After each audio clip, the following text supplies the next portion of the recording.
आयज पवित्र सभा बागीवंत आंकवार मारयेक भेटयलोलो दीस समोर ओंपता.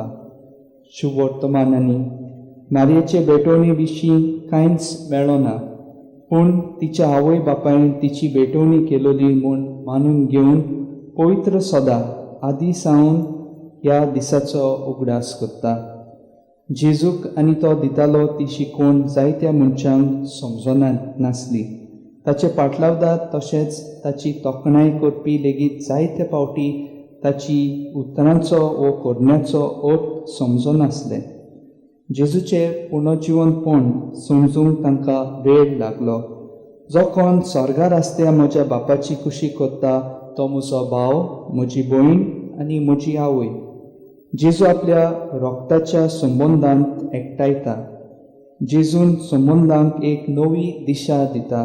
तो आपले मिसांव सगळ्या संबंदांनी बुन्याद बांदता आनी हे मिसांव फुडें व्हरून कसलीच आडखळ हाडूंक सोदिना.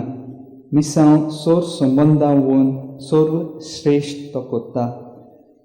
बागीवंत आंकवार मारयेन ह्या संवसारांत जियेतना सगळ्या सवय काकूटचार जाली. तिणें जेजून शिकयलेली वाट धरली. भाग्यांचें जिवीत बोडतेन जियेली. तिचे पोरी काकूटसार जावन जेजूच्या पावलांनी चलून आनी ल्हानांची सेवा चाकरी करून जेजूक सदांच चिकटून रावली. स्वर्गाचेर नदर ठेवून ह्या संवसारांतले दीस आमी कुशलकायेन जिवंक जाय. संवसारी वस्तूंची गुलामां जावनचे वाटावया. मारिया आमची माय स्वर्गार आसा, कुडीन आनी ओतम्यान. ती आमचे पासत विनवती करता आनी आमकां ती स्वर्गार मेळूंक आशेता. देवाचे इश्टागतीन आमी मरत जाल्यार आमी क्रिस्ताची जाता आनी आमकां सासणाचें जिवीत खात्रेन मेळटलें. आंकवार मारये मनशाची कुशी न्हय, पूण देवाची कुशी तिणें केली. संवसारी मोजेक ती बोलोवंक ना. संवसाराक तिणें पाठ केली आनी देवाचेर पातयेवन जियेली.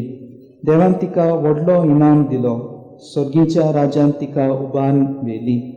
तर मारया भाशेन आमी मोगा सेवेंतल्यान काळजा मनाची सुटका अणभवून सर्गीचे पावंडे आपणावंक आमकां बापाची कृपा ह्या विसाच्या बलिदानांत मागुया.